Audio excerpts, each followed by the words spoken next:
saw it and wanted me to go down and interview her. Well, a couple days later, her husband called back up. He said, forget it. Says she didn't see anything. She says, I'm a retired military colonel, and it wasn't anything. It was just a military. I used to have the 45th Air Division. Well, you remember Wayne and Sue Bond? They used to come back here when Pease was out here. He was a lieutenant colonel. Yeah, I think I know who he is. Yeah. I mean, I had the 45th Air Division here every Sunday morning for waffles and champagne. And you were teaching them? And they, oh, listen, I'm probably the only person in the world who has been paid by the Air Force to go to different Air Force bases and lecture to them on UFOs. That's what I try to tell people in the government, that the government doesn't know what the government knows. I mean, when you say government, my God, we got everything. Okay. That must be one of the apartments. Okay, we're going to start now. If you, I better okay. Whatever you need to do. at least put home. Who is that? That's either Daphne I or... think it's one of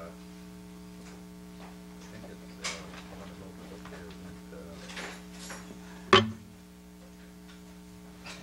What's wrong, Sylvia? Nothing. Got it. I don't think it was locked. Maybe that's why I was having a hard time unlocking. I do apologize to you, your family. You must be feeling better. Yeah, I am. How you doing? You got company? Remember Dick? How you doing? Yes. Hello. Yeah, that's Hi, okay. how are you? Nice to see you all. I'll talk to you later. Oh. What video's going? Yeah, I'm doing an interview with... Cool. I left you a note there. I see it. I'll read it. Okay, I'll talk to you later. Oh, I think, I'm not sure, but I think Daphne is on her way out today. Oh, really? Yeah. Huh. Yeah.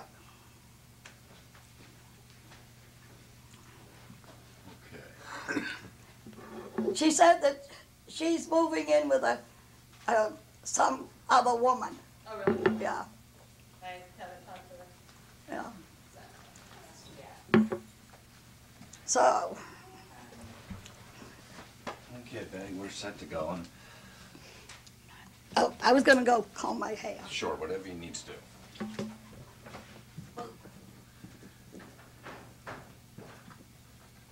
You never met Betty before, huh? Never. No, so I've absolutely seen her and read the account, and Her book is interesting. And she don't live that far from you either. and interestingly enough, isn't it? And it's amazing, small world.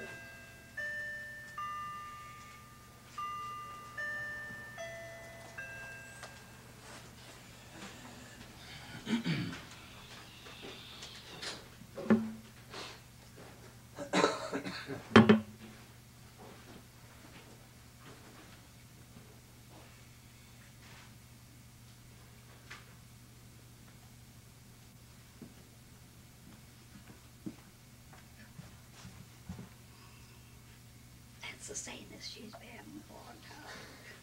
Maybe that's the way to control her. Blow my stack out. Sometimes, Instead of being polite. sometimes it's the only way to do it. Sometimes Okay. they're too easy going. So. And we're set to go. In other words, scare them so damn much they don't dare to be mentally ill. True. You want to shoot yourself? Would you like to borrow my gun? Sorry, you'll have to buy your bullets yourself. Here we go. We're talking with Betty Hill, famous and first abductee. September 19, 1961, Betty, while driving with her husband Barney, was heading south from Canada Right? when very early in the morning, he saw a strange light behind the car. It was September 19th. But what time was that, Betty, that this light behind the car appeared? Well, we would crossed over the border into New Hampshire, and I think we started to see this light following. Actually, in the very beginning, I noticed a bright light in the sky, and I thought I was discovering a new planet until it started to move. And this was about 10:30, 11 o'clock at night. So we stopped the car and got out to see what this was. We thought it was a plane. So we stopped the car to get out to look at it. And that's when it changed direction and started coming in towards us. Now that was in about the Lancaster area. So, And then it followed us for about 30 miles. Paced our car. and all the while, you and Barney were discussing it. What is this? What is Yeah. that? Yeah, see, Barney'd been in World War II. He knew planes. And he's trying to identify this. And it's flying in a very erratic manner, which was very puzzling to us. But this is 61. We'd heard UFO. Well, actually, in those days, they called them flying saucers. We had no idea what a flying saucer looked like. But we had no fear, just curiosity. We were trying to identify this craft. You go on in the road. You decide to pull over. Barney gets out of the car. Has a Actually, that was in the Indian Head area. Okay. Am I preceding something here when you encountered alien entities, or was this after? No, this is the next step. Okay. In the Indian Head area,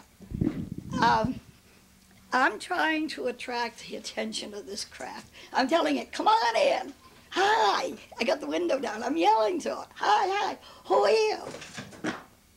My cat fell off the stool.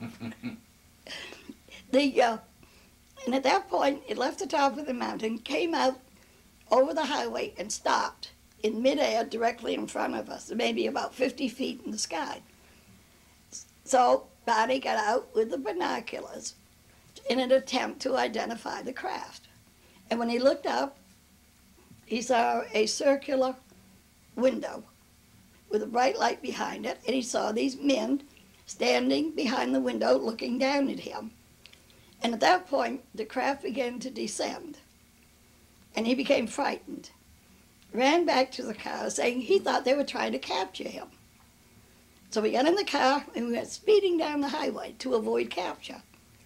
And as we're driving along, there's beeping sounds. That sounds like something was hitting the trunk of the car, and the car vibrated. And then we drove along for about another 30 miles when Barney turned off onto a side road.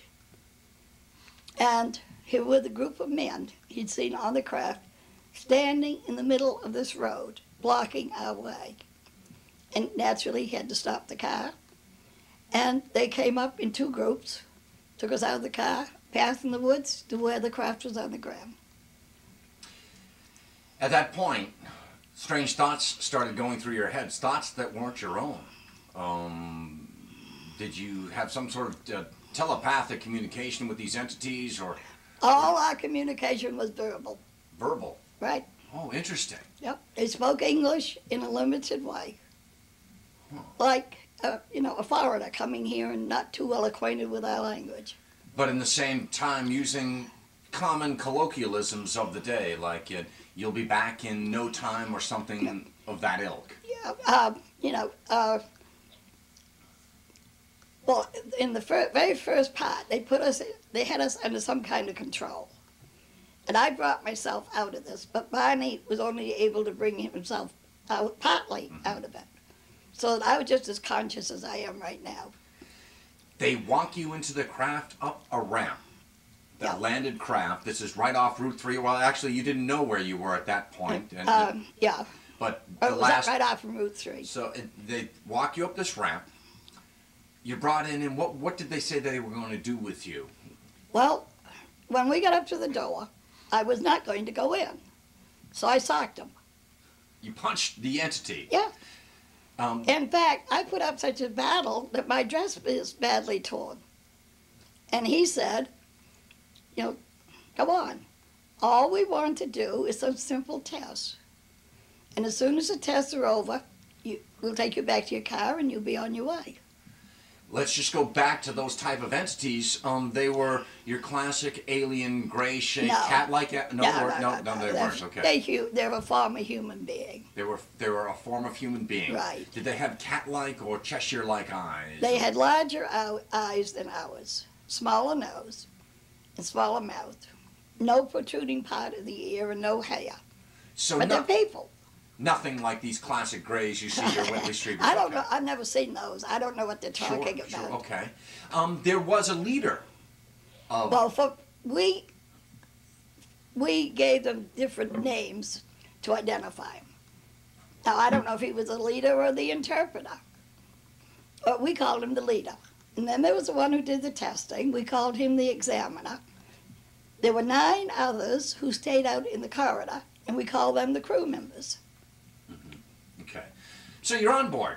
What do you remember what you saw when you entered the craft? Did something must have taken you aback, saying this is amazing, or what type of craft am I inside? Can you describe as to what you collectively remember?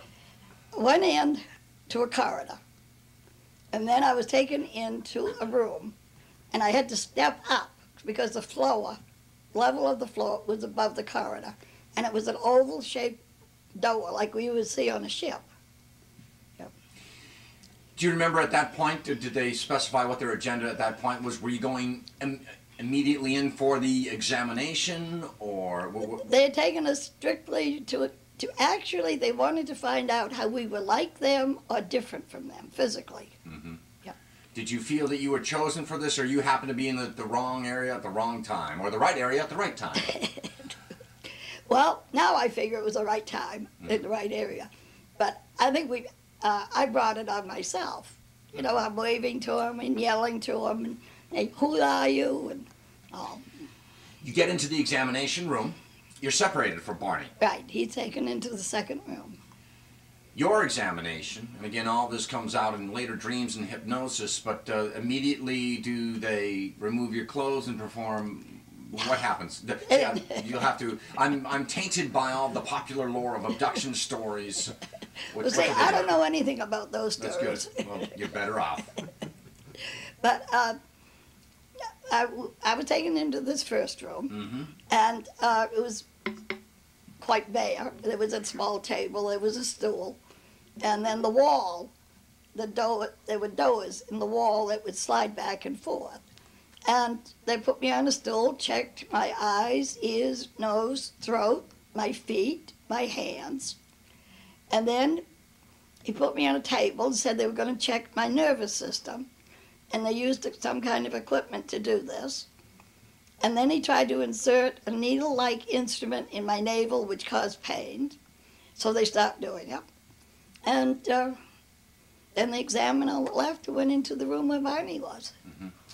Can you describe what was happening to Barney, what Barney recalled under hypnosis? What was going on at the same time in his examination room? With Barney, most of the exam was the same as mine, except they were interested in his bone structure.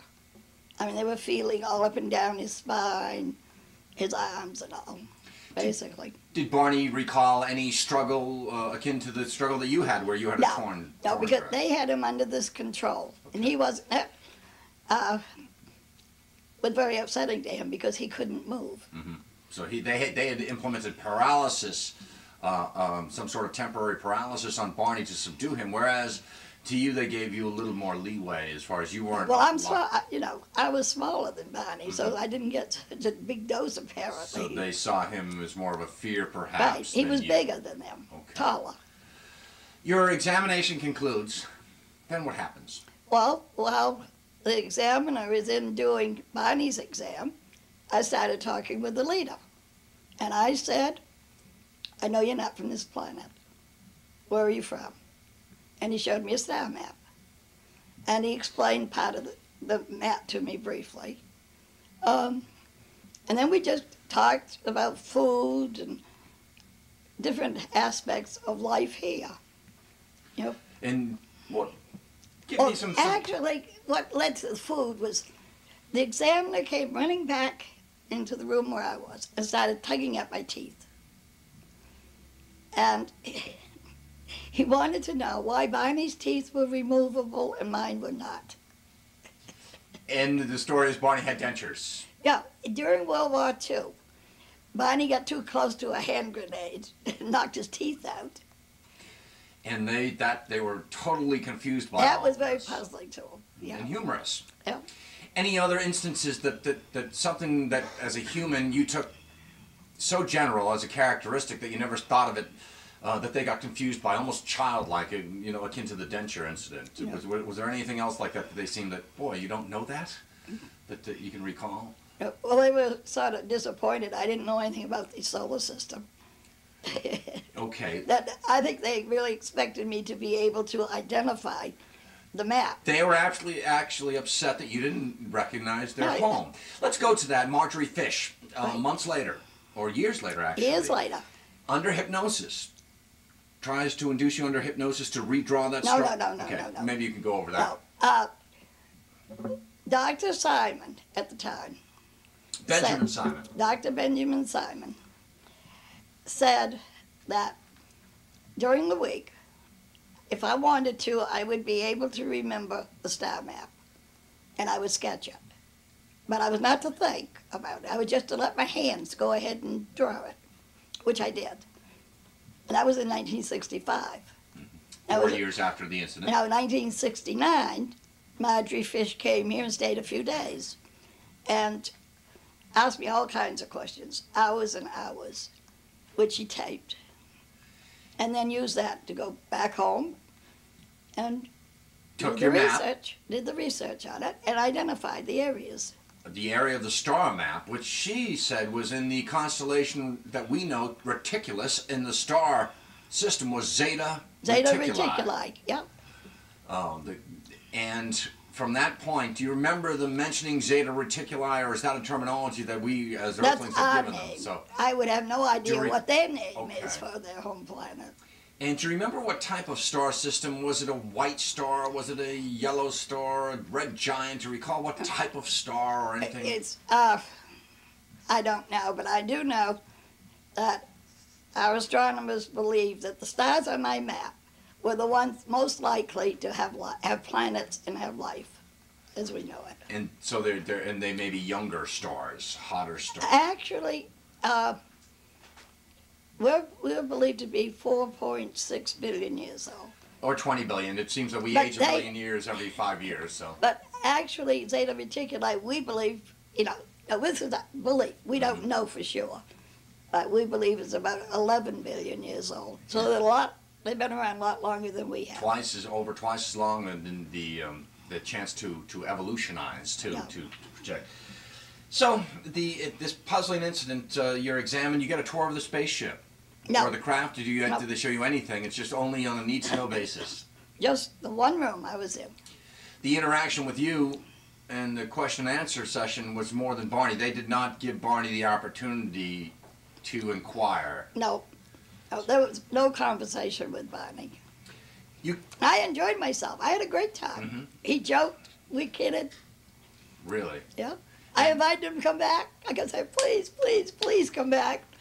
Oh, I have so many friends who would love to meet you. So this was not a traumatic experience at all. No. It was an enlightening experience. Oh, spiritually uplifting, Right. perhaps. Right. It was. Nobody can tell me there's not life on other planets. At the same time, it seems that 36 hours after the sighting is on record, according to Jacques Vallée, that at 2:14 a.m., Pease Air Force was tracking an Oh. unknown object. Oh yeah, I told him that. Pease Air Force Base released the radar report where they tracked this craft. Sent 2 planes out to check it out, and the reports of the pilots are still classified, so we know they just saw it. To the skeptic, that kind of knocks them out of the water. Then, if for you to guess, if this were a concocted story, boy, you know your stuff. It's a pretty well orchestrated event to have Pease personnel involved, and that Betty and Barney, Barney was a postal worker. Yeah. Postal worker. You're involved in real estate, and that you pulled off a grand hoax through the Air Force. It's nearly impossible, if not impossible, absurd, I guess is the term I'm looking for. You're released from the craft. You get back into the car. You check your watches. Why? Well, I don't think we checked our watches until we're almost home to see what time it was, and both our watches had stopped functioning.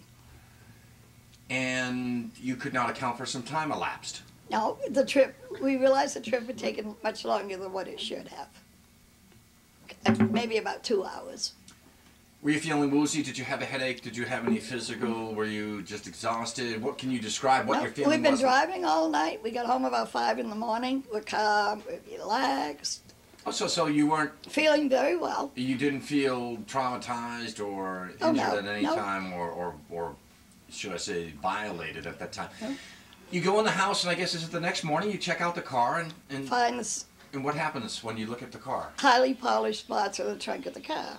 Highly. And that day, we were getting tropical rains from a hurricane that was going through, and it was heavy downpour, and didn't affect the spots at all. They stayed there for months. Your sister, who claimed to have seen a UFO, suggested that you do what around the car? She talked to a physicist who said go out with a compass and check out the spots, which we did. What happened? And the compass was very, very erratic. Almost spinning, or Yeah, just? it was, and we tried it on different other parts of the car, and it didn't react that way. But just near where the spots were. Just the spots. Hence the inference being a magnetic anomaly. Yeah. Something was really distorting the magnetic draw of the compass. At that point, afterwards, do you contact CUFOS, Dr. J. No. Allen Hynek, or what is the sequence of events? No. Does Walter First Webb appear? of all, we didn't do anything. Okay. And then NICAP in Washington. Okay. I wrote to them Mhm. because I wanted to know, being exposed to a UFO, close range, was there any health problems? Were we exposed to radiation? What kind of dangers? They dispatch Walter Webb as the That was representative. later. Okay. So NICAP has that. That letter winds up on the files of the Center for UFO Studies with Dr. J. Allen Hynek. It might have, I don't know. You never ever communicated with Dr. Hynek? Oh yeah, we became good friends, Oh, really? but that was years later. Okay. We did numerous TV programs together. Okay. What was your feeling on Dr. Hynek? Was he obviously a thinly veiled skeptic Oh no, Oh. no. He When believed he- every word of it. at the end? Oh, I mean, It as soon seemed- as he met us. Sure. I think that his take on the UFO phenomena when he was humiliated with the swamp gas incident, Yeah. have to trot out an absurd explanation for an event in front of a college dorm, I believe, in Yeah. Michigan or near the Great Lakes. That's when he said, all right, enough, that he saw that the government was masquerading, or at least trotting out disinformation and misinformation on the UFO phenomena. Because when he first started, he was working for the government. So, Dr. Hynek and you were great friends then? Oh yeah, Great. and I know Minnie, and I believe Dr. Heinek's son. There's a son who used to. I don't know about now. You live down here in Massachusetts. Oh, okay. So, you're having some troubling dreams now. Is that what happens at home Oh, after the Actually- encounter? 10 nights after this happened, I had a series of dreams for 5 nights. Each dream was different, which later I found out was a recall of what had happened. And the dreams were depicting what you just described to Right. me. At that point, what do you do? Is it starting? Is Barney troubled by all of this? Is Barney? No, Has his life pattern changed? Has his mood changed at all, or actually, any physical? well, the first thing I did was during the next day, I wrote down what I could remember of my dream. The following day, which would be Right. the 20th. And every time I had it, no, I didn't. I'm It sorry, was 10 10 days, nights right, sure. after. So we're talking the 29th, 30th, roughly. And I made a record of these 38 dreams. years to the day. Okay. And then I took and put them away. And then later, several months later, I talked with my supervisor about the meaning of dreams. And And she said, well, maybe it happened. suggested, or did she No, connect we with we just talked about it. So, Barney, I mean, life's going on as usual. You did mention it's not that you had these total memory blockages of what happened, but you knew it would happen, but it wasn't dramatically affecting your lives. You were curious more than anything. Curiosity. At that point now, Walter Webb, representing NICAP, comes. Does he get involved in the picture? He came and interviewed us a couple of times. Interviews you. Walter's a very highly esteemed researcher, one of the original. Yeah, but see, actually, I would say 3 weeks after this happened, the United States government got involved. Mm-hmm.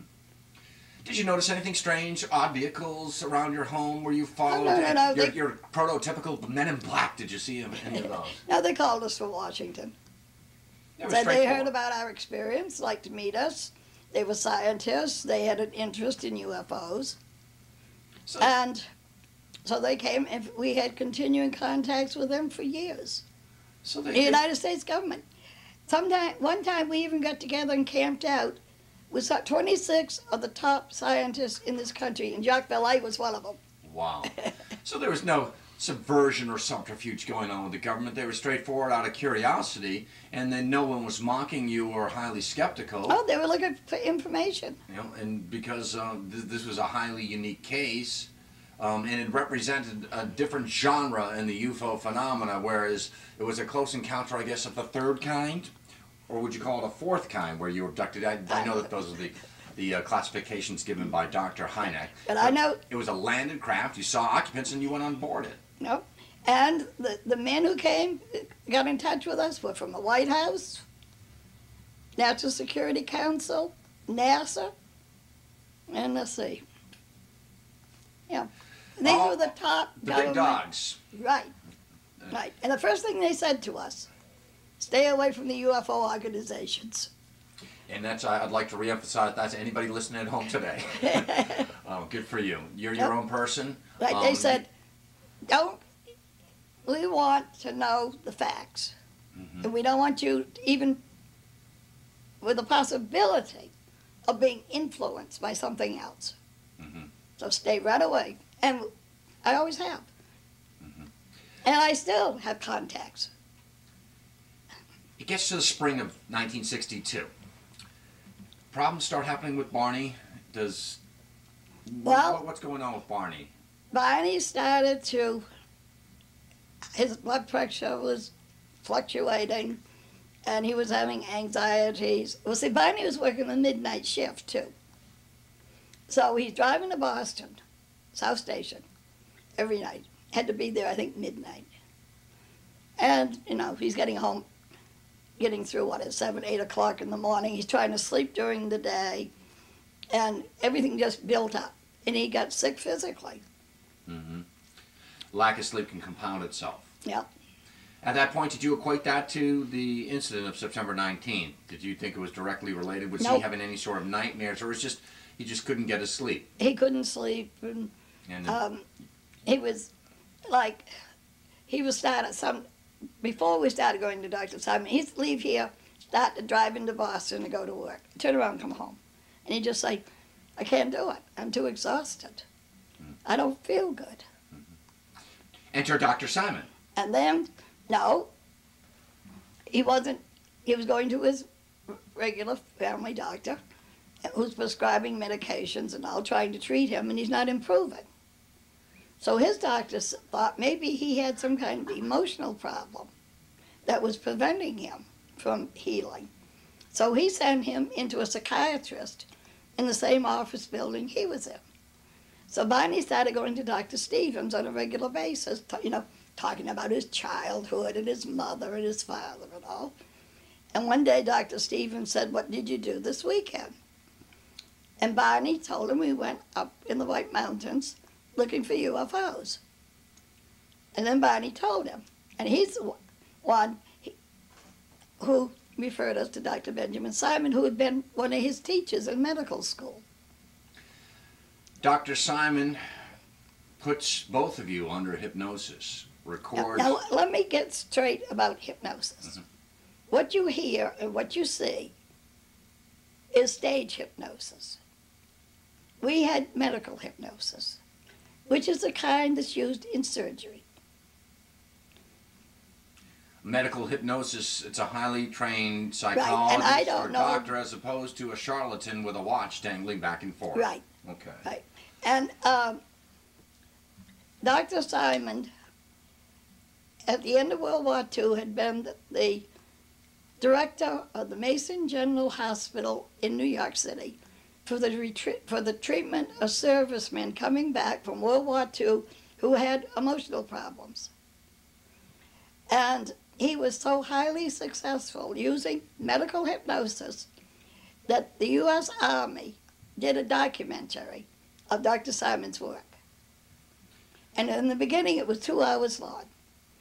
But then, in 1980, around there somewhere, they shortened the film to 1 hour, and it was shown at public PBS stations, and the name of the film is Let There Be Light. And if you could get a hold of it, it is one of the greatest things you ever saw. So this man is has a lot of badges, I guess, in the Oh, field Dr. Simon? of psychiatry, but he's not somebody that would lead questions. He's like you said, he had brought a lot of men out of battle fatigue that were emotionally scarred in combat, Yeah. and the casualties in World War I alone of shell shock. Yeah. That men, if they had been treated by trained physicians, and they could have been saved and For almost been brought example, back to normality. in this film, there's a serviceman who's brought in a wheelchair. He cannot walk. Now, he'd been hit by shrapnel. It all had been removed. There was no reason in the world why he couldn't walk, except he couldn't. So he's lying on the bed. Dr. Simon puts in medical hypnosis. And he says to him, get up and walk. He says, jumps out of bed and walks. And he's walking around the room, and he goes over to the nurse, and he's crying, and he's saying, look, I can walk. I can really walk. Dr. Simon puts him back in the bed, brings him out of the hypnosis, and the first thing this patient does is he looks at Dr. Simon, real worried look in his face, and he says, do you think I'll ever be able to walk? And Dr. Simon said, I'm sure you will. And at the end of the movie, it shows him outdoors playing baseball. So Dr. Simon could help people will their way through agony. Right? This is brought to the public's attention in 1968 or 69 when a movie is made. When it became, you were known obviously through newspaper accounts, but you were brought worldwide, I guess, publicity or maximum publicity when the movie was made. No, in 1965, reporter from a Boston newspaper heard about our experience and without ever meeting us, published it for 5 days on the front pages of the newspaper. It went all over the world at that moment. Without having met you, he took never liberties. met us. He took liberties with the story, and there were some inaccuracies. Yep. Like what's Well, he was pretty accurate. I was amazed. I still don't know where his source was. Can you do you think that maybe one of your government contacts had leaked this information to him and had orchestrated somehow to get this to the public consciousness? I never thought of that. I don't know. Okay. What myths do you want to dispel about your encounter and things that they fail to mention? Either they fail to mention when people think about the UFO incident with you and Barney, and what are some myths that you'd like to dispel about that? If you can think of any liberties. I've learned some stuff, for instance, tonight. I always thought that they were almond-shaped entities with the alien. You said no, they were very much human-like. They spoke to you verbally as opposed to telepathically. Right. And we had a great time. And you had a great time. And if you wait a minute, I'll go get Junior so you can see what Junior looks like. Okay, sure, absolutely.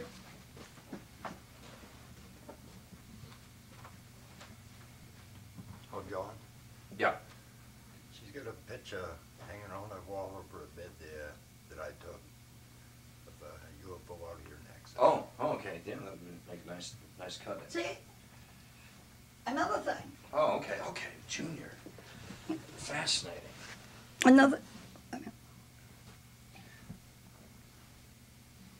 Another thing, I never called them aliens. What did you call beings? What was Astronauts. I called them what they were. Astronauts. Okay, sure. That's what they are. I mean, Right. So this is Junior. Now, this is a sort of a composite of what they look like. There's individual differences. They do not look alike. There's as much difference among them as there is around any group of people. But this basically shows the characteristics. The larger eyes, nose, mouth, no protruding part, no hair. But this is because he fell off the podium in St. Louis. Oh. And cracked his head. Oh, okay. So, but he's okay though. But he has a pronounced brow ridge. Yep. As you said, a pug nose, more or less a very small orifice for a mouth. And actually, instead of whites, actually have yellow eyes and eyes. I see irises and a pupil. We put the yellow in Okay. to emphasize them. I was going to say he needs Visine or he looks like he has malaria, but okay. But, Okay, now, Junior has been evaluated by I don't know how many physical anthropologists. But what he looks like now if we continue along the path of evolution, this is what we're going to look like in 25,000 years. And would we be mammalian, reptilian, or insectoid, or a combination of the three? I mean, because if you look at the way we're on our way with the nuclear, there was a nuclear exposure in Japan, for instance, and radiation causes mutation. And if you look along the lines of evolution, we lost our appendix, for instance. People say we'll lose our little toe because we don't need it. Yeah. The brain capacity gets larger. You become more spindly because we don't need muscles because it's mind over matter. Correct? Is that the? No. No. Okay. We're gonna be like we are now, except. I mean, look at mankind. It's been around for what, 2.6 million years. Depends on who you talk to, I guess. It's so subjective. So well, they've got the bodies. so that's basically what the astronaut looked like. Right. Can I ask you something? When they put that needle back on board the craft, they put the needle into your navel. Some have speculated that perhaps they were taking eggs or ovae, or no, you don't think so? No. Because some have projected that. Isn't it interesting if you correlate that with test tube babies years on? Yeah. Well, of course, you know, at the time this happened, doctors said, "Oh, it's absolutely impossible to put a needle in someone's navel. It would probably kill them, or they get infections." And then I think the process was developed in a hospital down in Houston, Texas. Shortly afterwards. Yep. Did they perform any function like that with Barney then? Nope. None whatsoever. No. See, There another was myth absolutely dispelled. nothing sexual See, at and all. that's another myth dispelled, because there was always that overtone in some of the accounts of your story. So it's good to get that clarified. And And absolutely no sexual. In fact, you know, we're having these different methods of producing children.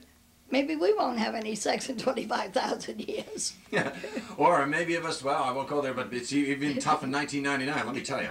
I want to ask you about, after this incident, you are catapulted into the limelight. Not only are people relaying similar experiences, you start hearing from people who have similar experiences, and you're probably saying these people are imagining it on one hand, others are very legitimate. Did you start hearing? First of all, as soon as our experience became known, we became a central point for people to report sightings. And then after the movie, the UFO incident, then we had people, because the movie was in 75, and that was after Barney's death. They were calling me saying, "Oh, I think I've been abducted." And so then, as a social worker, and I use Dr. Simon's formula, when people tell weird tales, it can be hallucinations, delusions, fantasies, or something, they're recalling something they've seen, heard, or read. Mm-hmm. And when you rule out all those, you may have the truth. Mm-hmm. And they can't use the using something you had read. People tried to equate that you had taken from the Boas case, which happened 3 years after your incident in 1964, which is an absurd and an impossibility for you to predict 3 years in the future as to what an event would occur. Boas, for people listening at home, was a Latin man who was abducted, or claimed to be abducted, by a spaceship, and was, I guess, sexually accosted by a female alien on board a spaceship. And skeptics like Phil Klass, if you want to go after Phil right now, you can. Phil isn't that important. You know. I always tell Phil he only talks that way to try to make money on my reputation. Let's go there for the skeptic. I'm known as a paraskeptic. If you believe, I probably don't. If you don't believe, I probably do. I amalgamate my theories from both schools of thought. You're both right, you're both wrong. There are some on the far end of this alien culture that have these impossible stories that I cannot comprehend. And then there are the absurd, closed-minded skeptics who will denounce anything without even giving the possibility that this instance could be real. I think that if I come upon something that's unexplained, my job's complete. I'm looking for hoaxes, and I'm looking for misidentifications. Let someone else figure it out. Now let me say this, as far as abductions, there are real, honest-to-God abductions, but they're not known to the public. I know probably about 12, and most of them involve 2 or 3 people. And 50% of those people who have been abducted are in the emergency room at the hospital within 4 to 6 hours. Because they're convulsing, or? No, no, no. They have breathing difficulties. They lose their sense of balance. Their eyes won't focus. They have different. Two men in Maine had I think it was brown and yellow marks around their necks, around their eyes, different parts of their body. Was this the Allagash incident, Ray Oh, Fowler? no, Okay. no. So they're traumatized. So what you're saying is abduction, the ones that aren't readily known to the public, they're very almost They're real. violent occurrences because the physical traces left over, the physical repercussions. I mean, there's something more than just saying, "Oh, I think I've been abducted." I mean, they've called the police and said, "Take me to the hospital." You don't consider yourself an abductee, but a passenger. And I think that's refreshing. A tour. You don't. Do you consider yourself an abductee? No, no. Even though popular literature points to yourself and Barney as the first abductees, Yeah. because you were the first to. I call it. We had a meeting. Mm-hmm. So after I mean, like Columbus came here, and the Indians met with Columbus. a cosmic caucus. So the movie comes on. You're a clearinghouse for information. A lot of people are coming to you, some with stories that you can't believe, others that you see that they're truly traumatized and victimized. They ask, what can you do to help me? You probably answer, I can't do anything, except you can only take consolation in others who have shared your same experience. Was that your advice? That's my advice to abductees. Well, if anybody comes to me and says, "I think I've been abducted," the first thing I say is, stay away from UFO investigators.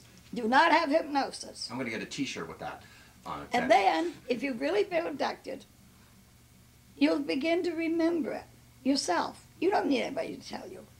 And you will begin, and you will gradually remember the whole thing. Such as John Salter, who was teaching at the college in North Dakota.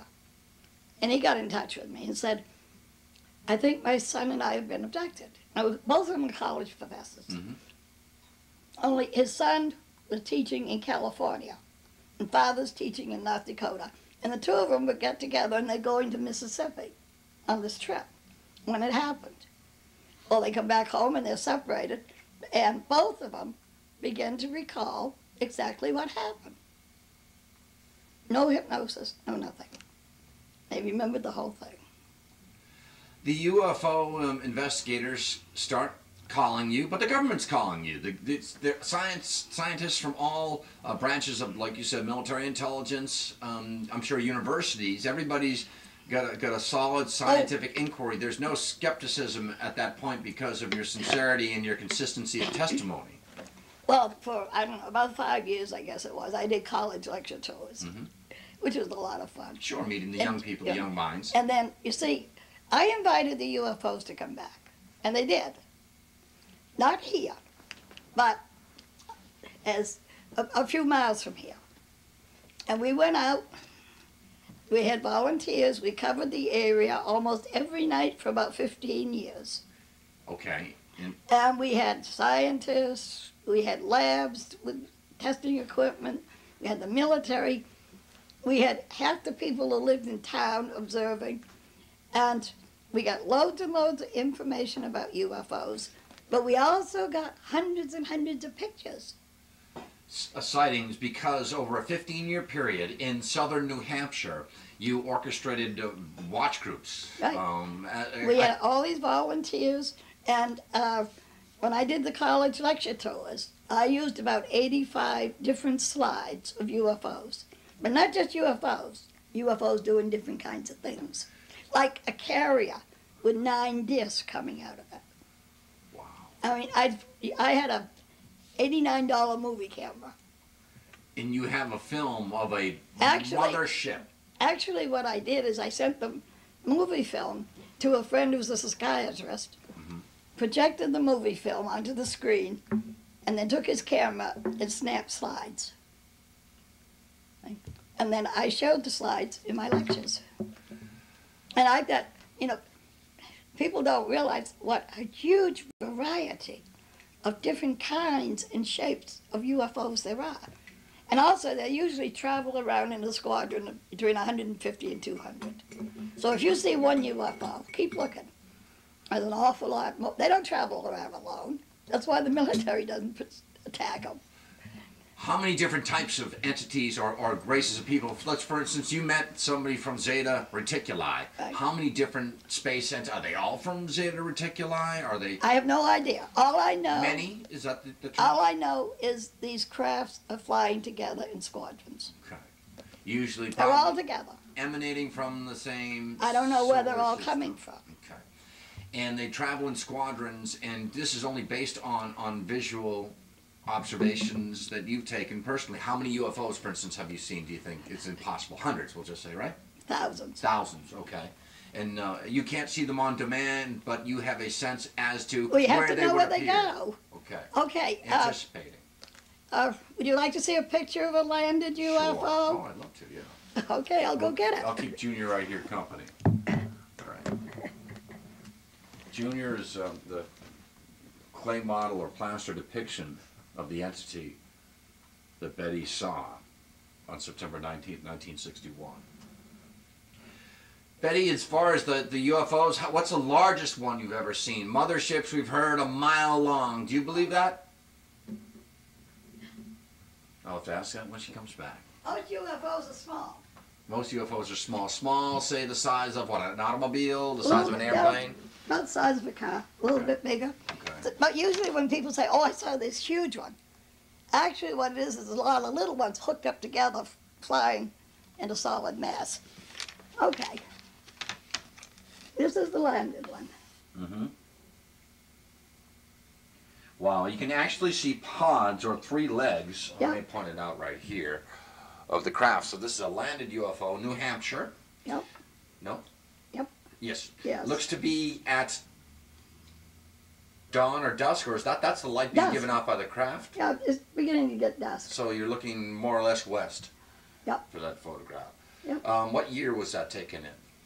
Well, sometime in the 70s. In the 70s. Which, Okay, this one would come in every night and land. Same spot or generally Yep. same vicinity? Same general area. And then others would come in, fly up to this one, and then go off. So I always call this one the headquarters. This is where they come in and get their orders for the night. What town? Just give me a hint. I know you don't want to sell out where your place is. Or... Sorry. Okay, good. All right. I tried though, didn't I? I did try. We're gonna have, all we can say is southern New Hampshire. That's all Yep. we can say about that. And Is that- also, this one has, actually there's about 14 lights. And they're all lighted. But sometimes they'd only have 2 or 3 lights. Sometimes they have red lights, green lights. See, you could see the legs on it. You almost had a feeling to go of where to go for this. When you had your group together, you had an inkling. Is that what I'm getting now? That you had an idea of here's where to go. If we hang out here long enough, we're going to see them. And no, okay. No, driving to my mother's house Yep. at night, Mhm. Coming home from her house at night, usually Bonnie and I would be paced. Like, we'd have a UFO on each side of the car. And then they'd go ahead of us and we'd follow them. And they led me to this spot. Do you have a feeling these are the same entities that originally abducted you on September 19th? I don't know. But I assume they knew them. So you, I assume they had some kind of record. all right, what, just from the same squadron, so to speak. Yeah. Okay, so those UFOs land, they just land.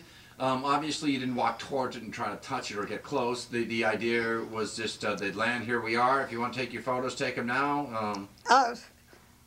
Actually, if a person tried to walk towards it, they would come up and dart towards the person. Scared. And it Walk scare charge. the person to leave. Or sometimes they'd just take off. But usually they just sit there. When was the last time you saw a UFO? This being 1999. I looked out the window the other night and 2 of them was flying. Wow. But it was a very, very poor sighting. I could tell it was a UFO because of the altitude and speed and lighting.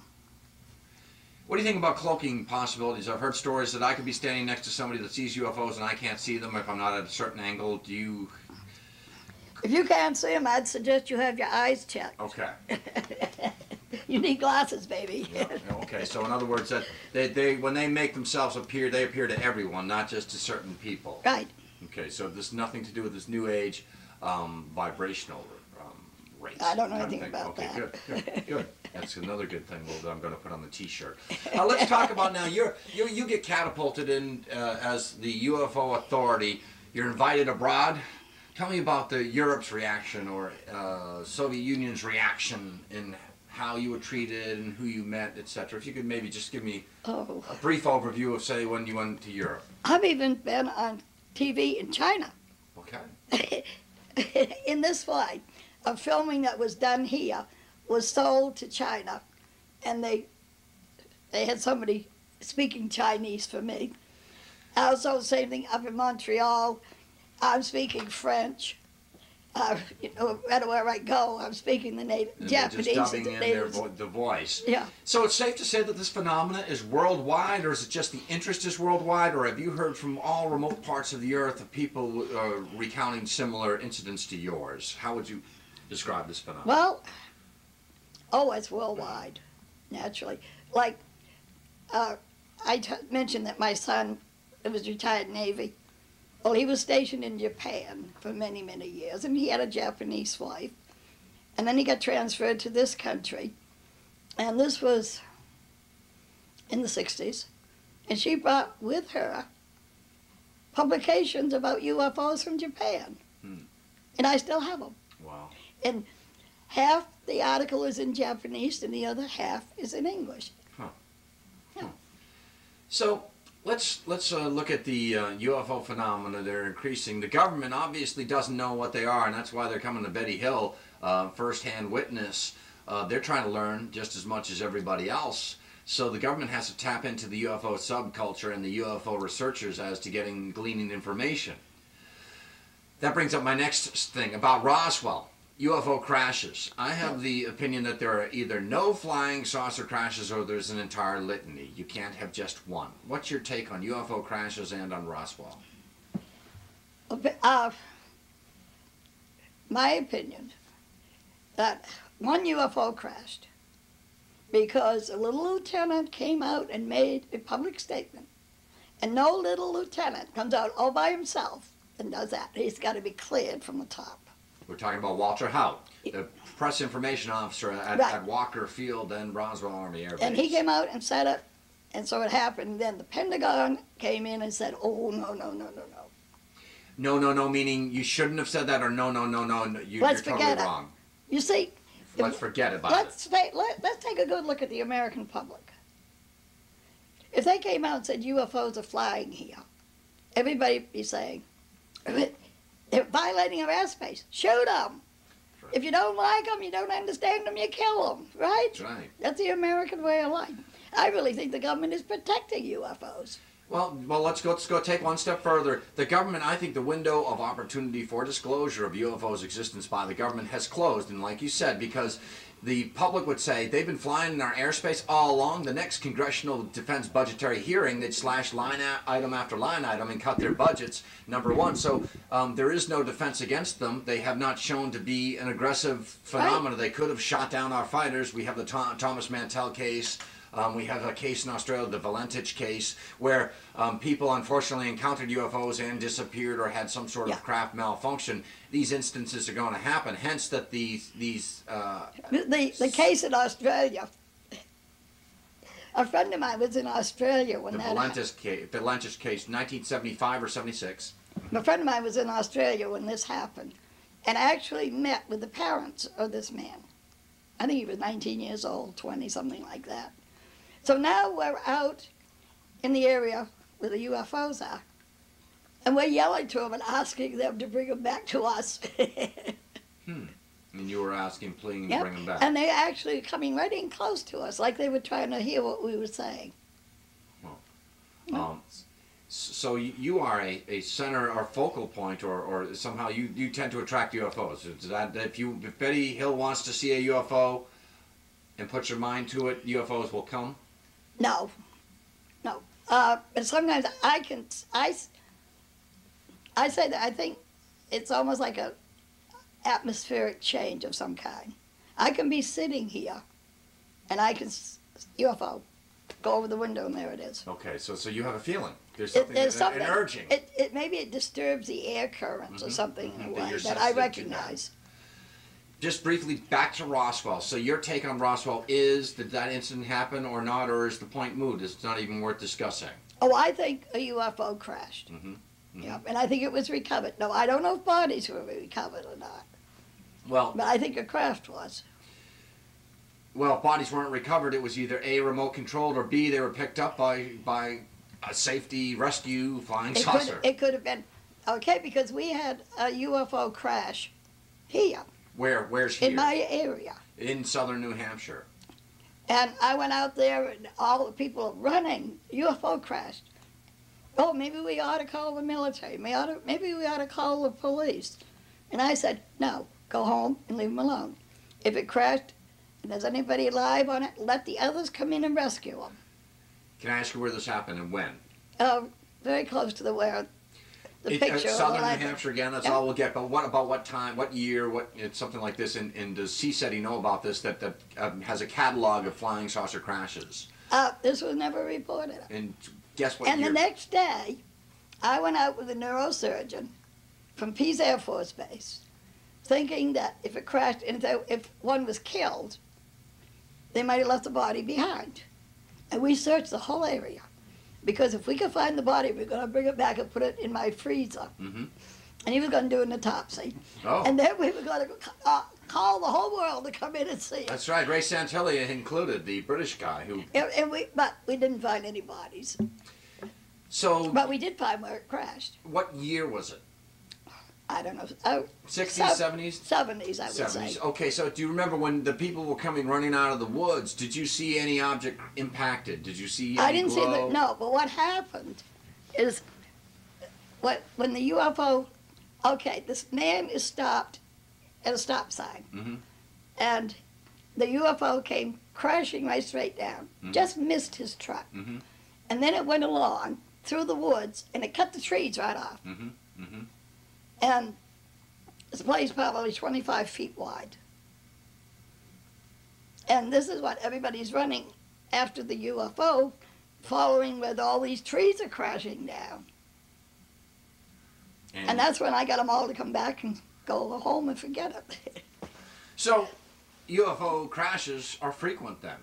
Well, I think probably quite often a craft malfunctions. And then they get out and you repair it and take off. Do you think the military has ever shot down a UFO? Leah Haley in Pensacola, Florida claims to have been on board and abducted by a UFO that was shot down by an electromagnetic pulse beam weapon by the United States Air Force in Eglin Air Force Base. You don't buy that at all? No. I know that they shot a piece off from a UFO. And they send it outside this country to be analyzed. And the scientists in that country were not able to analyze it. And so the scientists took it and packed it away up in his attic. And in 1975, the CIA called and said, send it back. So they had to go up in the attic. It's sputtering. Got to go up there and go through all those boxes, get that damn piece out, send it back. Parts are coming forward now to the International UFO Museum in Roswell, some claiming to be of extraterrestrial origin. Some has been traced back to just a China or pottery maker in Denver, Colorado. I saw the pieces of debris. It looked to be some sort of piece off a bumper of a Volkswagen, in my opinion. You've got the charlatans, the hoaxers, that are going to come forward and say that this is a piece of a UFO when it is indeed is not. And then you have other pieces of material that have an odd metallurgy to them, an odd atomic and isotopic structure. So what you're saying... I've had stuff analyzed that I've picked up from UFOs. Most of the stuff, no matter what it looks like or feels like, the puzzling thing is it dissolves in water. That they can't figure out. Almost, is it gelatin-like substance? Oh, no, it just falls apart. And it melts like. Do you think that UFOs are seen over military bases more, over high mineral content areas more, over anomalous magnetic areas? What's your take? You mentioned prior to going on the air here about them emanating from the Arctic Circle. Yeah, well, here, because we did have Pease Air Force Base, but we haven't had it since the 1980s sometime. Pease was a Strategic Air Command Right. depot. There were nuclear weapons on site. Yep, yep. And the There are UFOs used to come in over the nuclear weapons, and the MPs used to go out with their blue lights flashing, and then the UFOs would take off. And the police would leave, and the UFOs would come back. So after a while, they just left them alone. Early on, so this was frequent at Pease Air Force Base. Oh, yeah. So early on, I'm sure they scrambled fighters, but after a while, they decided that it was just a waste of time, and that. Well, sometimes they'd send planes up to just follow them, see where they're going, what are they doing. But not in an offensive attack posture, just in a reconnaissance posture. I think just looking for information. I don't think Pease went around shooting at them.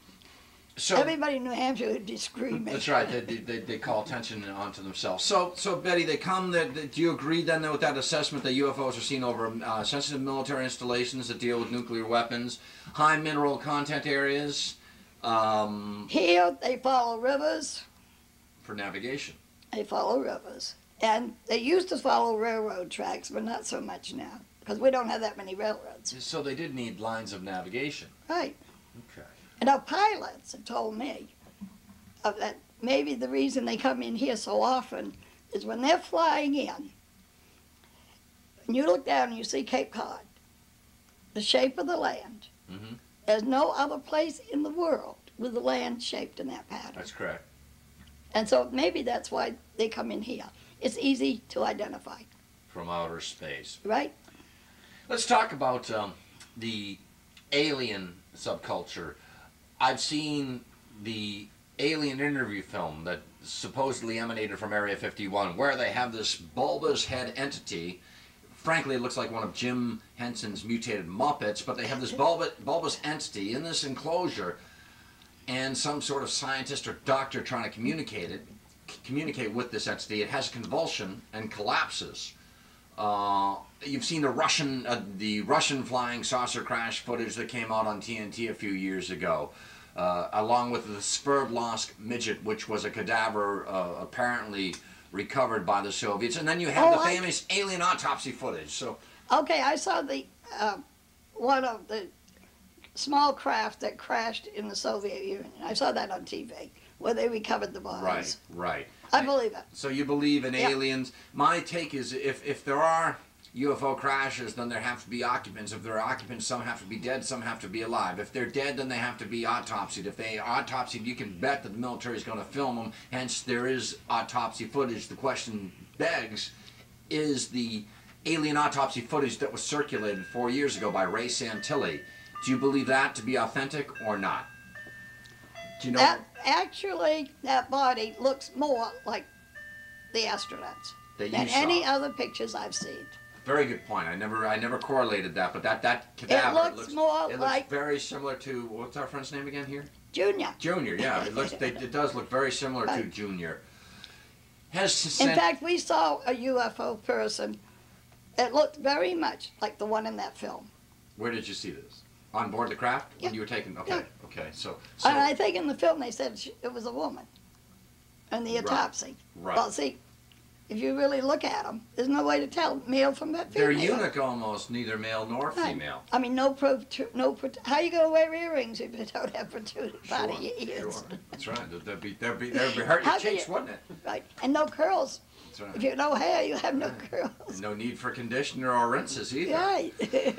So let's talk about government interference. Government has never interfered with your life. They haven't stalked on you. In fact, they've been just the opposite. The government has been kind to Betty Hill, always inquiring about information, cordial, never threatening. I want to talk to you about Men in Black. These are supposedly secret government agents with agendas or aliens trying to manifest themselves in a human form. What's your take on Men in Black? Have you ever seen them? Have you ever talked to anybody that's encountered Men in Black? I've met a lot of men in black, but there were never any threat. Okay, so And they're nothing to do with UFOs. okay, so that we just spelled out. I want to ask you about USOs. That's unidentified submerged objects. Do you think that UFOs can go underwater? I know they can. Elaborate on that, please. They go underwater all the time. Because it's a great hiding place. They won't be disturbed. Well, no, I wasn't there, but down here in Wallace Sands, the beach, Sunday afternoon. And this report came from England. There was a man there, apparently a UFO investigator, visiting someone in this area. He's down on the beach. The UFO came along, died down in the water, and then later came up again. And the beach was crowded. Hundreds of people saw it. Wow. There was an incident in New Hampshire where I believe around the time of your, now I want to say maybe the late 60s, where something plummeted through the ice of a lake, which caused a stir and a commotion. Do you recall that incident? Yeah. Yeah. Can you elaborate on that as to what you recall, or were you involved with that? I'm trying to think of the man's name. He lives right up the street from my cousin. But I heard it and I called him. And then other organizations were calling Peace to get information, and they were telling everybody to call me. Ah, okay. So in other words, it was a cold winter's day. An object plummeted through the ice of a lake in New Hampshire. This man was a contractor. An odd green foam scene or something to that effect. This man was a contractor. He built houses. And this is the middle of a blizzard. Heavy, heavy snow, 20 below zero temperature. And he's standing looking out the door when he sees that this pond, the ice is melting at 20 below zero. So he went out and saw that there was this rod at the bottom of this little pond. And I believe a green foam or something like that, or it's odd bubbling or nothing. Oh, he just saw it down there, and he was so puzzled, so he thought, well, he'd go get something and pull it out. And then, he got a rake, and told me he got out there, and he looked at it, and he said, what if it's electrical and it's in water? And I got a metal rake. Mm-hmm. I could get killed. Sure, electrocuted. So he said, well, he'd wait and see what happened. He went back in the house, and later a friend came, and he showed it to his friend. Now his friend called the police or somebody, and that's how they got involved. Mm-hmm. Mm-hmm. And then, of course, the governor got involved. Everybody roped off the area. And Meldrum Thompson, I believe, was the governor at the time. And they claimed they couldn't find anything. Other people claimed that they actually saw them take this rod-like thing out of the water and all. Have you been to the Nazca lines in Peru? Those are the depictions on the Peruvian plains, the desert that supposedly are runways or chariots of the gods. Eric von Daniken, who I'm sure you've met and spoken with. Several times. Several we times. had a bottle of wine together one night. Okay. All right. I had a beer with Stan Friedman. He's the Roswell researcher. So, Stan Friedman was one of the first people not the first, but besides the ones from Washington, Stan was the first one we met who was not government connected. Mm-hmm. And nuclear physicist, itinerant. Yeah, I think it was out at in, the time. Bonnie and I were going to do a program, Phil Donahue show. Mm-hmm. And I think we stopped, I'm not sure, Pittsburgh. And then Stan heard we were there, and he called us and came by, and we met. Yeah, and we still keep in touch. You've been to Gulf Breeze, Florida, Pensacola, which is the site of Hurlburt Field, which is special operations, highly trained military operatives they're independent of the Army and Air Force. There are some of our highly skilled troops. You've got Eglin Air Force Base, highly sensitive installation. Fort Walton Beach. Fort Walton Beach, you know it. Pensacola Bay, and hence we have a man by the name of Ed Walters, November 1987. I've been there. Starts taking pictures of these odd crafts. People are saying they're hoaxed. I've spoken with Ed Walters. The jury's still out, in my opinion, on Ed Walters. A group forms called the Watchers. They sit at Shoreline Park looking over Pensacola Bay, Santa Rosa Sound every night and see what people say are UFOs on demand. I take the trip down to Gulf Breeze. I sit with these people, and they're oohing and ahhing at these red lights. I said, look, there's a UFO. I said, no, that's a plane, a taxiing plane on the way into Eglin. Well, what about that one over there? I said, near the radio tower? They said, no, right there. And I said, that is the radio tower. Another one, woman says, we see these red lights traveling along the surface of Santa Rosa Sound. And I said, like those ones out there? She goes, there you go, UFO. And I said, they're car tail lights. You can see the car driving out. So I've sat with these watchers, and they cannot identify an aircraft, let alone a star in the sky. I think people they were desperately wanted to see UFOs, and they got them, but they got mundane phenomena. What's your take? Unfortunately, I don't think anybody. I saw the original tape that Ed Walters made of a UFO. It was a UFO. Now, I don't know about any enlargements or any of those things, but I also saw the spot where the UFO landed, left marks in the ground. I don't have a beef now, with, this was, with Walters. Okay, first of all, I have friends that lived at Fort Walton Beach, and I go down and stay 3 or 4 or 5 days. Well, I would go down there, and people would ask me all about UFOs. And I would say, if you see a UFO, do what we do in New Hampshire. Take your camera and film it. And Ed Walters did. Mm-hmm. And this footage was spectacular. The watchers, meanwhile... The original filming was not spectacular. It was just a plain, ordinary, red, glowing UFO. Yep. And it landed in the schoolyard. And it left marks. And then the definition of the object took shape in the photographs. Okay, now the enlargement. I've never seen a UFO, that kind of UFO. And if people, but it could be.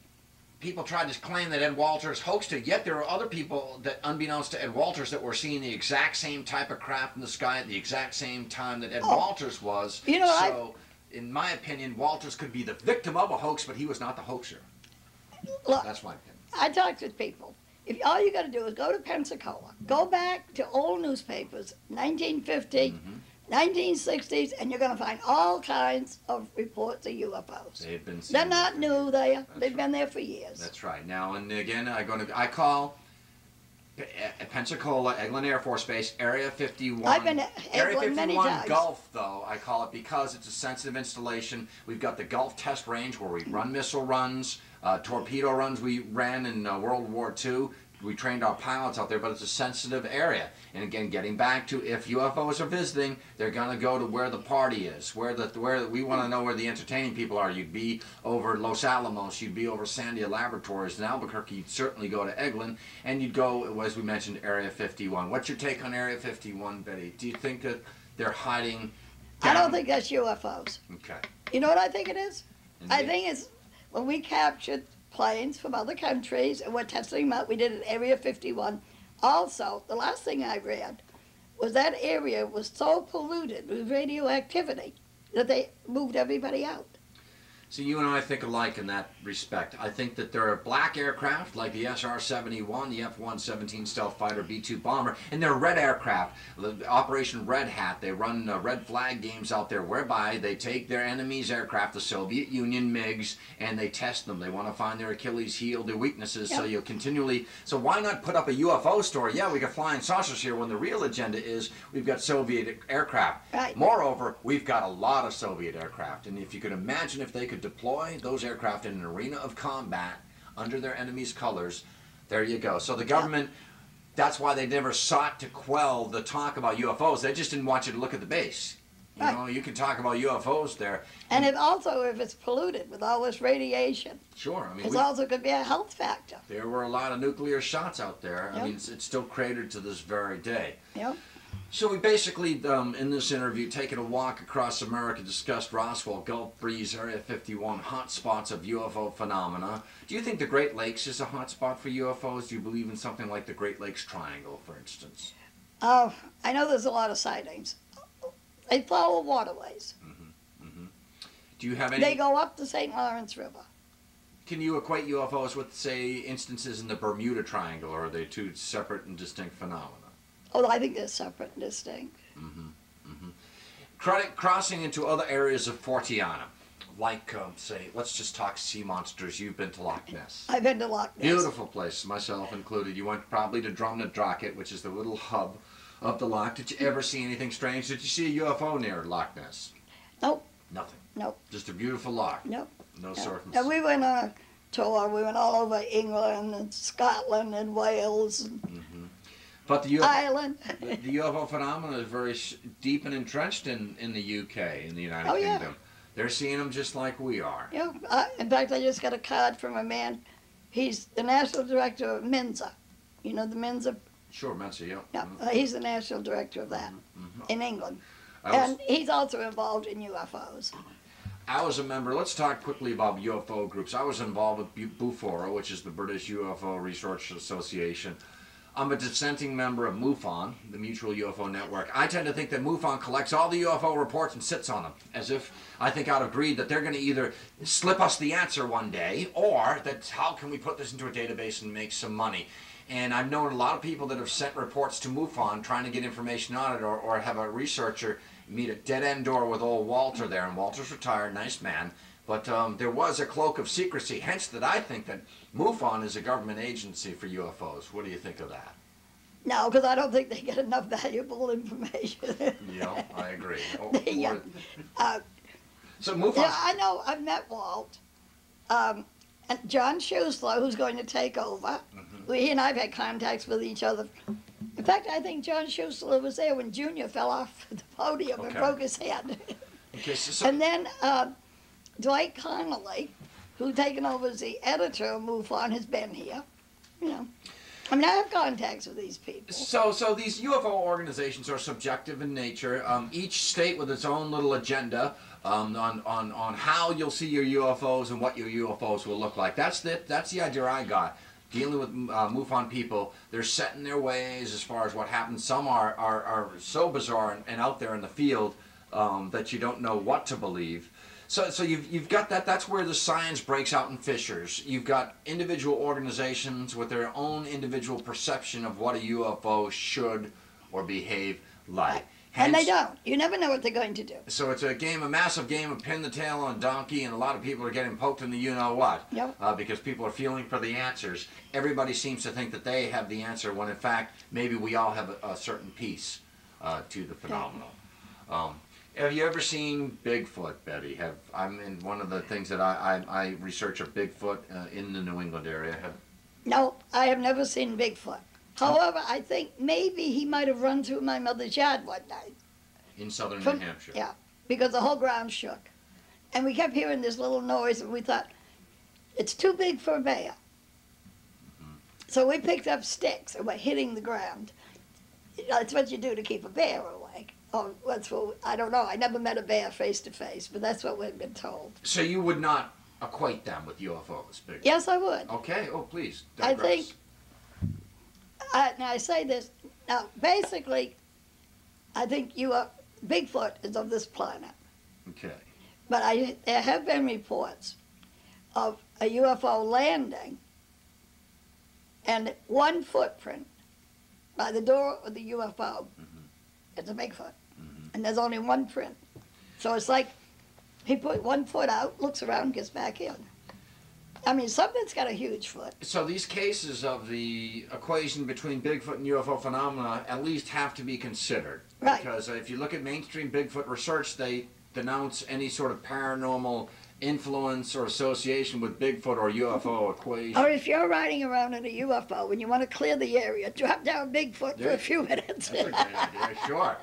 Stick the place out or scare you out, run you right out of the area. I'd like to conclude this interview, and I want to thank you for taking the time. You've been very informative, and you really opened up my eyes and really set yourself apart from the other abductees. I've interviewed abductees. I've interviewed a woman that after she went through hypnosis, and we mentioned that earlier in the interview, how dangerous hypnosis can be as a tool if it's in the wrong hands and implemented, and can psychologically scar an individual. But she was digressed, or regressed, I should say, and had a UFO experience. Now she won't even open her closet door or look under her bed, because that's where she claims the UFO entities tend to emerge from. Well, that's 3-year-old's got the monsters in the closet. What advice would you give to UFO abductees? When I talk to people that have seen a UFO, they say, what can I do? And I say, nothing. Should I go to the police? No, because you'll bring scorn and ridicule, and they're not going to help you anyways. And they'll just write you down in the book, and you'll have the cruiser drive by, not because they want to protect you from a UFO, but this guy must be nuts. What my advice is for other people to, that these people should form some sort of support group. Share their experiences with others who have similar experiences, and perhaps you can have consolation and you can have that type of support within your own. Would you agree to that? Nope. Okay. What I tell them, if you think you've been abducted, don't tell anybody. Okay. Stay right away from everybody, and in time you will remember. And then once you remember, then you will know what to do. And you're not going to need a support group. Okay, good advice. Good advice indeed. So the abduction phenomena, do you see the abduction phenomena? If you look at UFO sightings, they started landing in the 50s. Yours was the first abduction account in the 60s. People taken on board saying that there were sexual tests performed on them. Now there are women that said that they've been claiming that they've been pregnant, and that I call it intergalactic womb snatching, whereby they said they were pregnant. Nurses will tell you that almost every woman of childbearing age at some time or another has what we call the missing baby syndrome. The false pregnancy. Right. That you The think false that you're pregnancy. pregnant, and your body gives you the signs that you're pregnant. Yep. God, I'm lucky I'm a guy. Sometimes when I don't. So you're saying that this agenda, are they stepping up their agenda? Are they making drones? Are they making half human, half alien entities? How can they? You can't mix a dog and a cat together. Okay. You We're two can't separate mix them in species. people. And if they are astronauts. And just because of the shape of us, there's no sign that their internal organs are the same. So you don't buy into that then? No, I don't. Okay. In concluding the In fact, in the real abductions that I've worked with, there has been no sexual interest at all in any of them, man or woman. It seems that they just want to scare the bejesus out of them. Is that what you're saying? Because the trial. No, they're searching every real abduction. They're looking for different kinds of information. The testing they do on this person is totally different from this one, from this one, from this one. It's looking like they're looking for information for themselves. Well, I keep repeating the same old tests over and over again. Dr. Jacques Vallée has a great adage. We have to understand that we may not be able to understand. Do you like that? Well, my book, Common Sense Approach to UFOs, Portsmouth, New Hampshire, Betty Hill, What's the address? 953 State. If they want to buy it. Yep. Okay. Jacques Vallée loves this book. It is a common sense approach. You do take a common sense approach to UFOs. Right. You don't look upon this as an evil phenomenon. You look upon this as an interesting phenomenon. Right. This is, I mean, they're astronauts. They're explorers. They're just They're like somebody coming explorers. from Spain to New Hampshire. Right. They're tourists, Right. basically, aren't they? Yep. Are They're there- looking us over. I mean, let's face it. Why would any advanced civilization want to get friendly with us? Right. But in the same We're token, not really we're still quite primitive, you know. if you look at the prelude, the order of battle, and I don't like to say that, but you send recon. If you're scouting out an area, before I buy a tract of land, I scout it out with the wife. Do you think that they have eyes on our planet? Do you think that they want to mine our planet, and that this planet would be better off run by them and not by us? And moreover, if we were disposed on like fleas, a case of fleas on this planet, do you think that their intentions are malevolent? I think they wouldn't take us as a gift.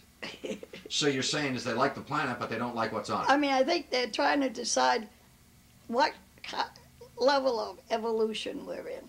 Where'd you go And wrong? when are we going to progress? Mhm.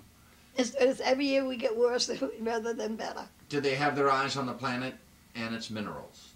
Not to my knowledge. Have they assisted the military in developing third, fourth, fifth generation aircraft?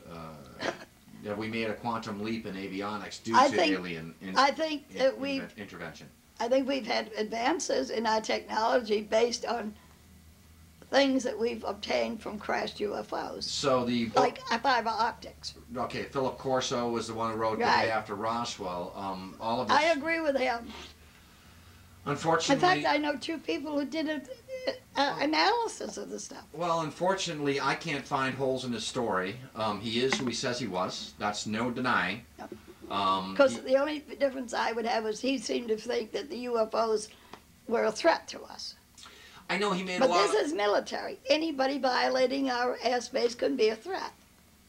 I know the Materiel Command at Wright-Pat were all nervous, Wright-Patterson Air Force Base, when this book came out, because that was one of their own. Coming out under secrecy and obliterating his oath, and there wasn't anything they could do to him. Yep. Yep. So that there was some sort of confluence of alien intelligence or alien inventions that were subtly cast into the industrial mainstream and brought to fruition through fiber optics, through night vision goggles, through super strong alloys, Yep. through maybe some sort of bulletproof vest. bulletproof, an exotic propulsion system, perhaps. So, do you believe that we are flying exotic aircraft out of? No. Okay, that we don't have the capability. No. Do you believe that we perhaps have a string of lethal satellites orbiting the planet that may be, in fact, not there to shoot down intercontinental ballistic missiles, but are in orbit, say, to... Shoot down UFOs? There you go. Do you believe that that's possible? Oh, I think we might attempt it, but I don't think we'd be successful. So, in other words, before we fight, we're going to train, and that's the way the military looks at it. If they cannot take on an opponent and defeat it, then they're going to go back and into the drawing board until they're ready to have that technology and take down these UFOs. Do you think that that's in the government's agenda eventually, is to shoot them down and to leave us out? Is the sake of our species at stake here? No, I don't think. First of all, the government's not going to shoot them down. And you say government, I'm talking about all the governments of the world. Mm-hmm. Because it would be futile. It would be like peasants throwing rocks at an F-16 jet fighter, for instance. Right. Okay. And they're not threatening us in any way. The phenomenon is moot, as they say. Yeah. There is a mundane threat. Tell me what's in your book. What are you talking about? You talk It's about your actually, account, right? it's about my experiences with UFOs since 1961. Is it a handbook how to see UFOs? Do you give tips there? Well, I have the, how we found the area and all. Mm-hmm. And I understand there are several areas in this country where people go out just like we did every night and observe and take pictures. Some can say Sedona, Arizona, Gulf Breeze. Some say the Nevada Desert. Some now say outside Salt Lake City to the west at Hill Air Force Base, Dugway Proving Grounds. I've always heard up towards Lake Michigan, that area. Right, the Great Lakes Triangle, right. That's Yeah. always been a hotbed for Yeah. UFO sightings. West Virginia had a spate of sightings in the Yeah. 50s and 60s in that area of Virginia. So you don't think it's relative to what's underneath the ground. It's just that it's chance that they chose a specific area, Yeah. or they found people that are interested in them. For instance, you have that area in southern New Hampshire. And I think, all right, now, for example, they're interested in things that we do. Mm-hmm. For example, in this area where we went out to observe, about 2 or 3 miles away, they're building a golf course. Every night, the UFOs are out there looking over to see what's going on. And not too far from there, this farm decided to start growing all these fruit trees. And they had all this heavy equipment and everything, they're planting acres of them. Well, we used to go out and watch the UFOs flying around the heavy equipment. Let me ask you this. How do they eat? Do you believe in cattle mutilation? Do you think that's equated with aliens? I don't know. But I don't know. You're open-minded to that, or you haven't done enough investigation such that you couldn't comment? Well, I rode around with the police out in Colorado. Okay, so you've been to the San Luis Valley. I don't know where that is. Yeah, it's okay in Colorado. So you were, yeah. I've been, Colorado actually, Springs, Denver. I was out Crested Butte. Okay. I think that's supposed to be the highest altitude. The highest alpine plain, right. So yeah, it sounds like you were at the San Luis Valley, Yeah. which is a hotbed for cattle mutilation. So you're not sure as to if the two are equated, and the aliens have to eat somehow, right? Do they eat food? I don't know. I don't know what they eat.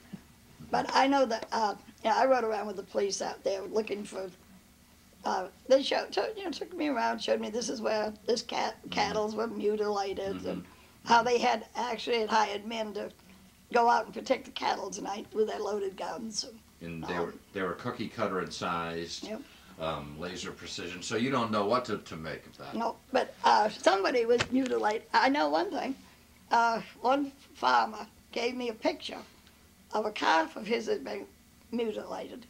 And I showed it to this friend of mine, a neurosurgeon, and he looked at it and he said, if you can find out who did that cutting, I want to go in business with him. That's right, because whoever did it has to be one of the most foremost skilled surgeons on the planet, and you think that they'd want to hang out on their yacht at Miami Beach or play some golf in Hawaii as opposed to going out in sub-zero temperatures in a high alpine valley plain cutting up cows. So I want to ask you about crop circles. What's your take on crop circles? Are they man-made? Are they alien-made, or combination of the two? They're alien, not alien, UFO made. They are, I have a friend who just came back from England. they are not alien-related. Oh, I have here. Would you like to see them? Yeah, are you saying, are they alien? I got pictures of the new crop circles that were done in August. Oh, okay. They are fantastic. Do you think that they are associated with UFOs? They have to be. Okay, they have Nobody to be. on this planet could have the abilities to create them. Okay.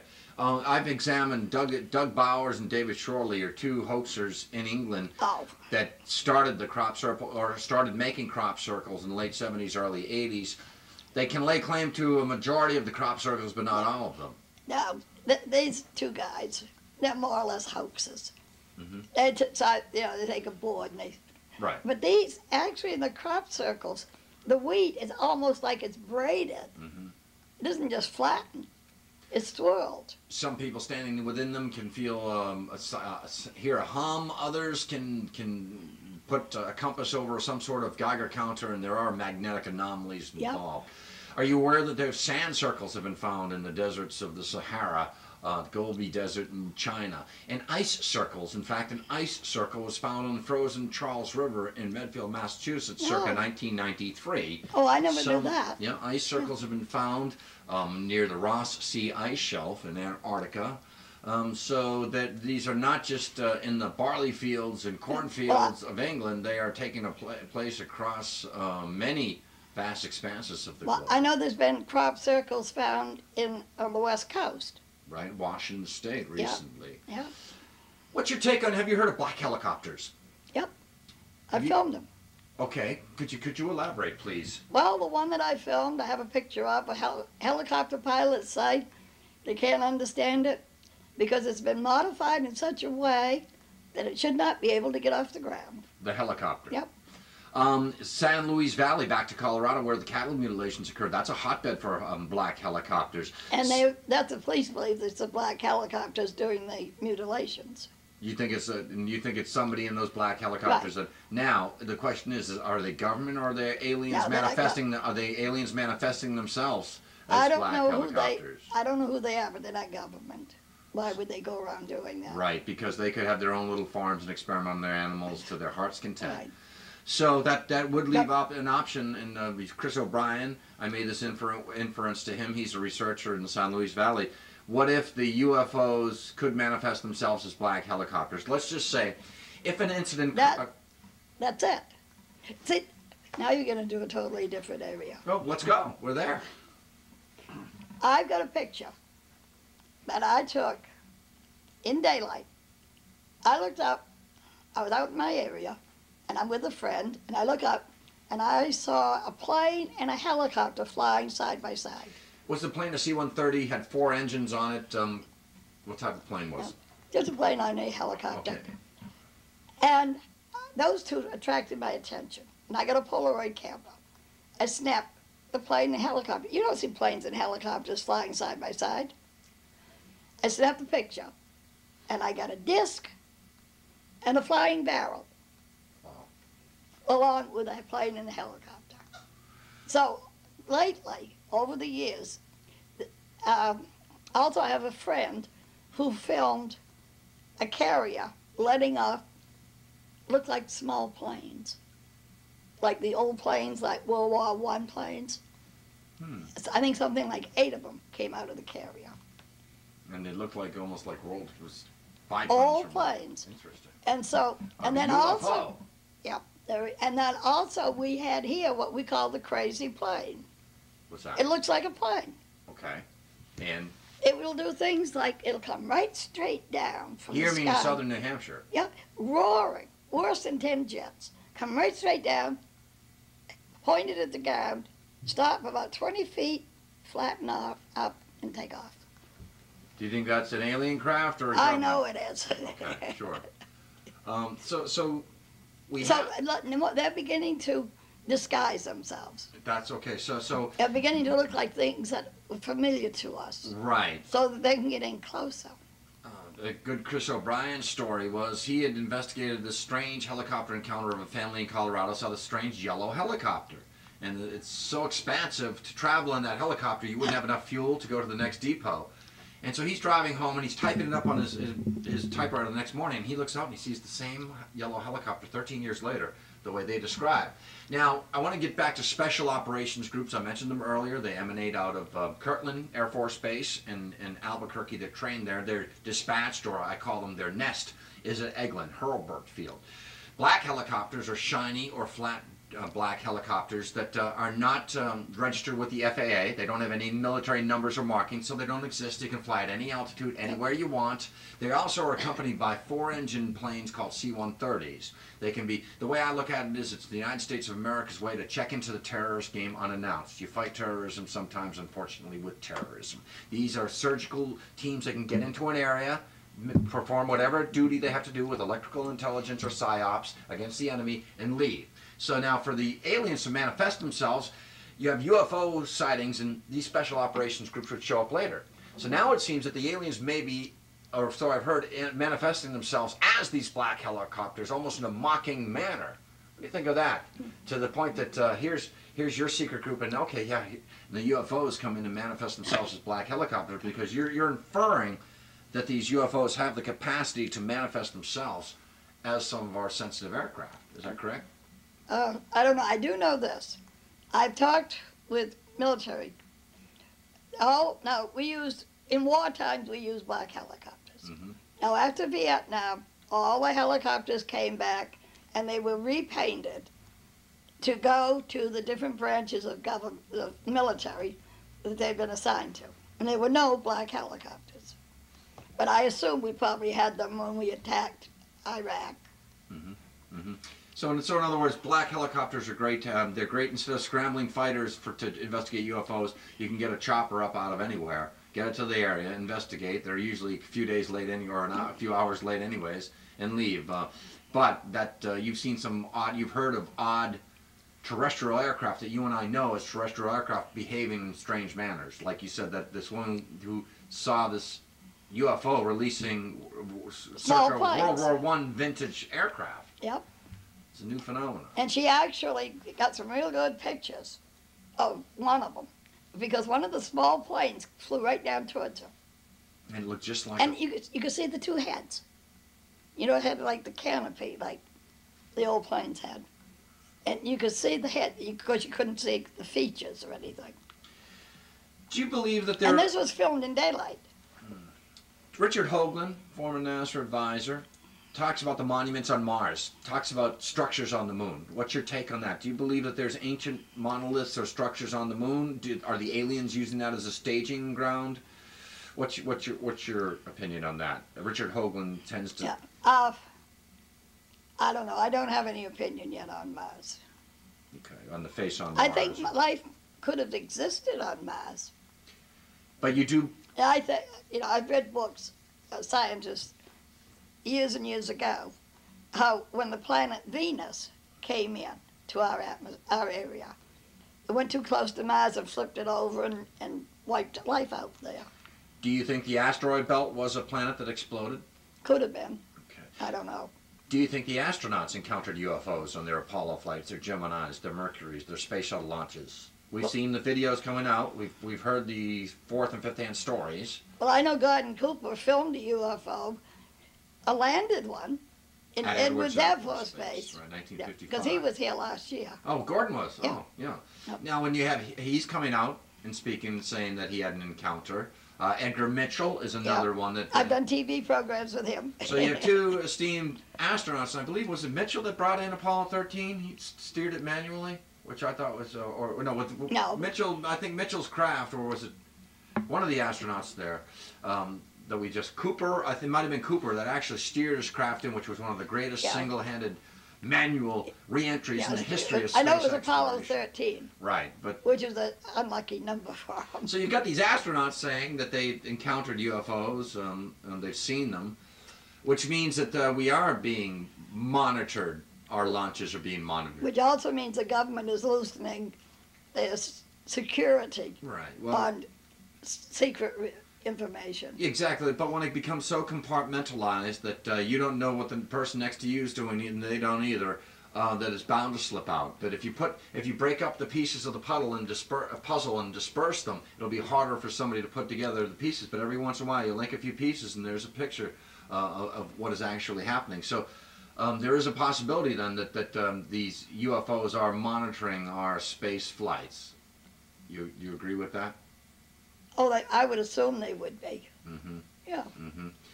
What do you see do you see us going out into outer space or living in space at some time, colonized in space station, or Maybe in a million years or so. it's just too far to comprehend? Right. It's way beyond our abilities at this time. A number of global Mars surveyor craft we've lost. We just lost contact with another one. Do you think that that's just because we're building toys like Fisher-Price, or do you think that they're being taken out by, as some people say, the great galactic ghoul or some sort of alien presence? Do you think that we're getting too close to Mars in a certain area that we're not supposed to see and they're being taken out? Well, they seem to publicly announce why it failed. It was a mixture of something like measurements and the metric system. That's 4 out of 5 probes we've lost. I don't know. So it's hard to speculate at this I mean, time. well, I don't know. I can't imagine UFOs attacking them. They aren't that important. If these are our, do you think these aliens are our future? Say 25,000 years. Do you believe that they come from another system, obviously, or do you think that perhaps they're coming back in time and visiting themselves back? I'm striking all areas here that I've read about. I think in time this world is going to be one world. Mm-hmm. And we won't bother with passports. We'll just travel anywhere we want to, and it'll belong to the people. One race, the human race. Right. And then, when we progress to that point, then we can start thinking about going to other worlds.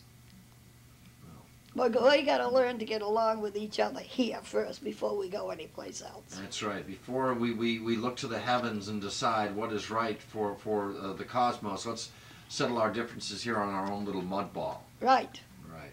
Well, Betty Hill, I want to thank you for taking the time to speaking here with me here. Fascinating interview, inviting me into your home. Betty Hill's new book, A Common Sense Approach to UFOs. Again, Betty has the book here. We want to mention how they can acquire the book one more time. The price of the book is $15.95, and usually it depends on where they live, but usually I send it priority mail, which is $3.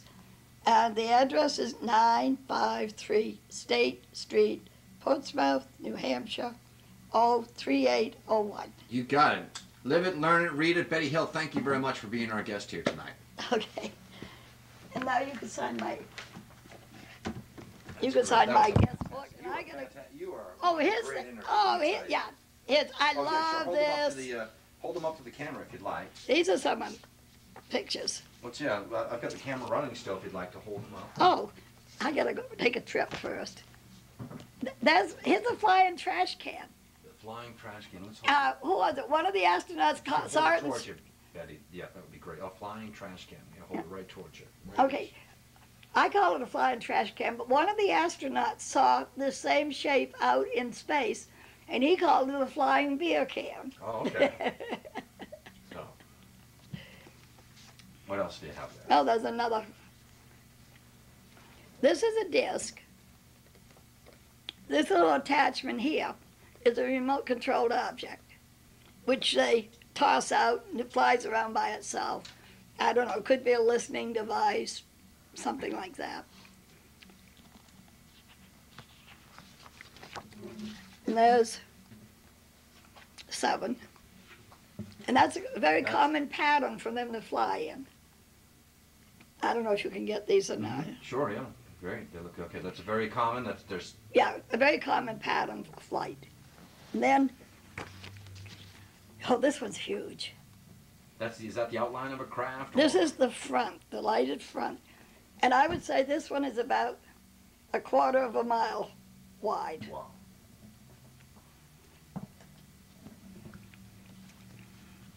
And then this one. This is a disc, lighted along the edges. Mm-hmm. And these were all taken in this area? Yep, In your hotspot? yep. That we never got you to disclose. All we know is southern New Hampshire. New Hampshire has an entire litany of UFO sightings. No, Now, oh, well, let me show you what are these these. glows? Yeah. These are very interesting. These are all my copies of my pictures. Mhm.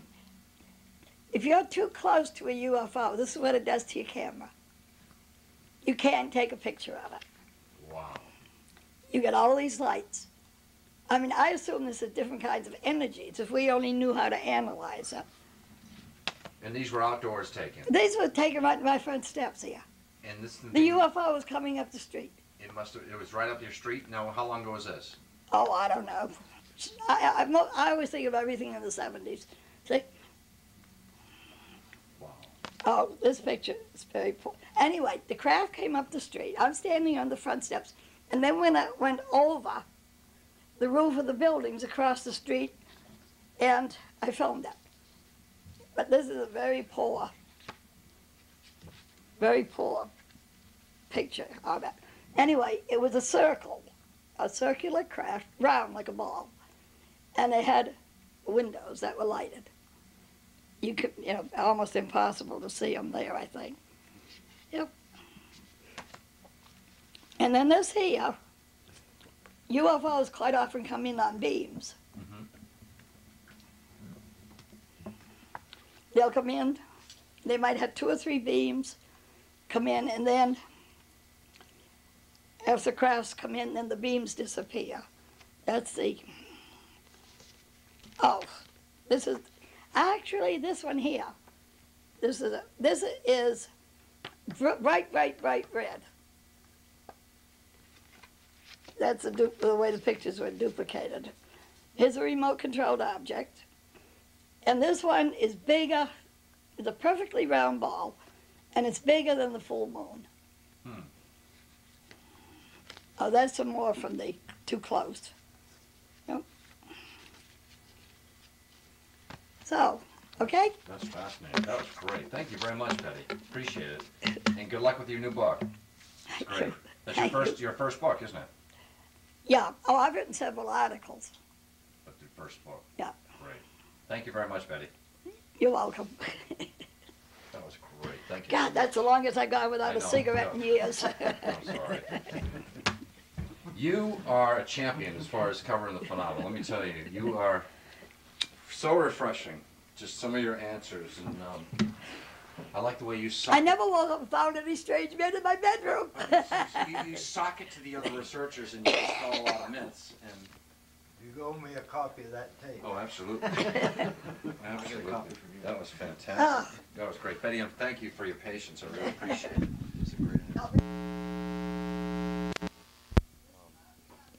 See, my theory about them manifesting as helicopters, I mean, when I tell people that, and I know special operations like the back of my hand, and there's some groups that special operations don't know, and they look like special operations, so. That's right. That's atypical. I'm the one that took this picture here. Now you know.